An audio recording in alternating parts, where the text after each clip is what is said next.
நான் வந்து doctor Ganesh Babu, consultant laparoscopic and hepatobiliary surgeon, ACD hospital, Aruppukottai.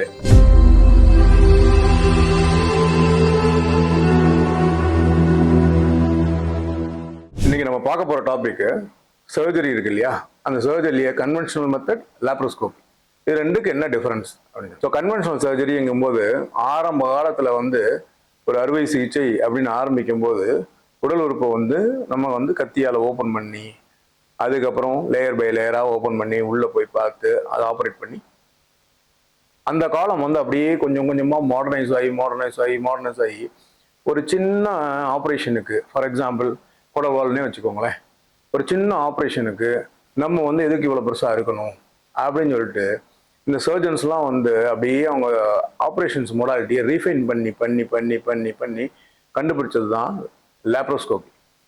So இந்த ஓப்பனுக்கும் இந்த லாப்ரோஸ்கோபிக்கு என்ன டிஃபரன்ஸ்? இதில் வந்து நம்ம ஒவ்வொரு தசையாக அறுத்து லேயர் பை லேயராக உள்ளே போய் நம்ம ஆப்ரேட் பண்ணி அந்த அப்பெண்டிக்ஸ் மேபி அது வந்து ஒரு 5 சென்டிமீட்டர் 10 சென்டிமீட்டர் வந்து நீளமாக இருக்கலாம், செய்யலாம், சரியா? அதை வந்து நம்ம எடுக்கிறதுக்கு நம்ம ஒரு 5 சென்டிமீட்டர் வரைக்கும், ஆரம்ப காலத்தில் 5 சென்டிமீட்டர் வரைக்கும் ஓப்பன் பண்ணாங்க, 10 சென்டிமீட்டர் கூட ஓப்பன் பண்ணாங்க, டிபெண்ட் ஆன் அந்த கிரிட்டிக்கல் சுச்சுவேஷனை பொறுத்தும். அந்த ஓப்பன் சர்ஜரியை மெதுவாக மெதுவாக வந்து ரீஃபைன் பண்ணி இப்பெல்லாம் வந்து சில பேர் வந்து 1 சென்டிமீட்டர்ல கூட ஓப்பன் சர்ஜரியை பண்ண ஆரம்பிச்சிட்டோம். இப்போ இதுக்கும் அந்த லாப்ரோஸ்கோபிக்கும் டிஃபரன்ஸ் என்னன்னா, இந்த ஓப்பன் பண்ணி இது பண்ணோம் பேஷண்ட்டுக்கு பெயின் ஒன்று, பிளட் லாஸ் கொஞ்சம் அதிகமாக இருக்கும், நம்பர் ஆஃப் ஹாஸ்பிட்டல் ஸ்டே இந்த கன்வென்ஷனல் சர்ஜரியில் வந்து அதிகமாக இருக்கும், ரெக்யர்மெண்ட் ஆஃப் த ஆன்டிபயோட்டிக்ஸ் அது அதிகமாகும், cost wise to the patient regarding the antibiotics அந்த ஹாஸ்பிட்டல் ஸ்டே, இது ரெண்டுமே இன்னும் கொஞ்சம் அதிகரிக்கும். இதெல்லாம் வந்து இந்த கன்வென்ஷனல் மெத்தடோட ஹர்டில்ஸ். இதுதான் இவங்க ரீஃபைன் பண்ணி எப்படி கொண்டு வந்தாங்க அப்படின்னா, லாப்ரோஸ்கோபி மூலியமா பண்ணும்போது, சரியா, நம்ம திசுக்குள்ள அறுக்கிறது கிடையாது, வி ஆர் பஞ்சிங் இந்த சென்ஸ் நம்ம பேப்பரை பஞ்ச் பண்ணுறோம் இல்லையா, ஓட்டை போட்டு, அந்த மாதிரி தொப்புளில் வந்து ஒரு ஓட்டை போடுவோம். அதுக்கப்புறம் தேவையான இடத்துல மல்டிபிள் பஞ்சர்ஸ் போடலாம், இல்லை சிங்கிள் பஞ்சர்ஸில் கூட பண்ணலாம். அந்த மாதிரி தேவையானதை பண்ணிட்டு அதே அப்பெண்டிக்ஸோ இல்லை பித்தப்பை, இப்போ இன்னும் நிறையா வந்து இப்போ கிட்னியே கூட லாப்ரோஸ்கோப்பியில் வந்து அழகாக ரிமூவ் பண்ண ஆரம்பிச்சாச்சு. அவ்வளோ பெரிய கிட்னி எப்படி சார் எடுத்துடுறது?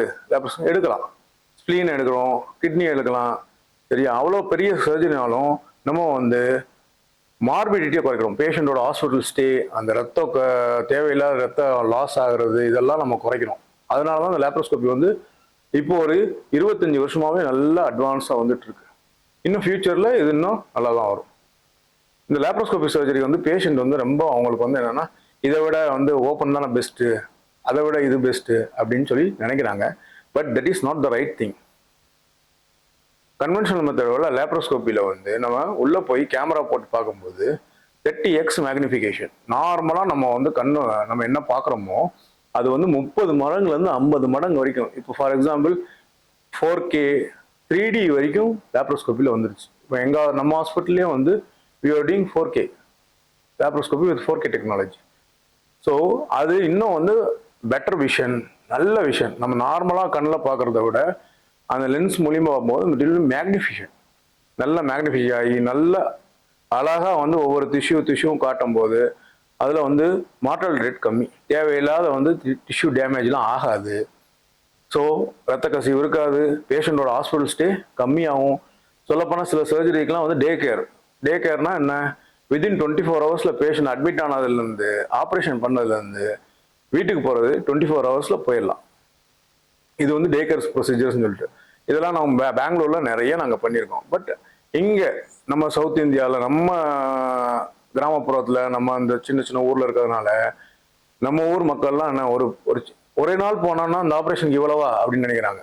அதனாலே நிறைய ஹாஸ்பிட்டலில் வந்து ஒரு 4-5 நாள் வச்சு அது மாதிரி பண்ணுறோம். அந்த மாதிரிலாம் தேவையில்லை. நீங்களும் கொஞ்சம் புரிஞ்சுக்கணும். வேகமாக லாப்ரோஸ்கோபி பண்ணுறதுன்னு வேகமாக ரெக்கவரி, வேகமாக நம்ம அடுத்த வேலைக்கு போயிடலாம், ரத்த கசிவு இருக்காது. ஃபார் எக்ஸாம்பிள் பாடி பில்டர்ஸே கூட அடுத்த வந்து ஒரு 15 நாளைக்குள்ள அவங்க எக்ஸசைஸ்லாம் பண்ண ஆரம்பிச்சிடலாம் வீட்டுக்கு போனதுலேருந்து. ஸோ இந்த மேஜர் டிஃப்ரென்ஸ் காஸ்ட் வைஸ் பார்த்தோம் அப்படின்னா ரொம்ப பெரிய டிஃப்ரென்ஸ்லாம் கிடையவே கிடையாது. ஸோ அதனால வந்து நம்ம யாரும் வந்து ஓப்பன் பண்ணால் வந்து காசு கம்மியாக வரும், லேப்ரோஸ்கோபி பண்ணால் காசு கூட வரும், அந்த இதை வந்து ஃபஸ்ட்டு மறந்துடுங்க. இந்த சர்ஜரி வீடியோஸ்லாம் அடுத்து நம்ம வர போகிற நம்ம யூடியூப் சேனலில் அடுத்து அப்டேட் பண்ணுவோம் நம்ம. ஓகே, இதுதான் மெயின் டிஃப்ரென்ஸ் கன்வென்ஷனல் சர்ஜரிக்கும் லேப்ரோஸ்கோபி சர்ஜரிக்கும்.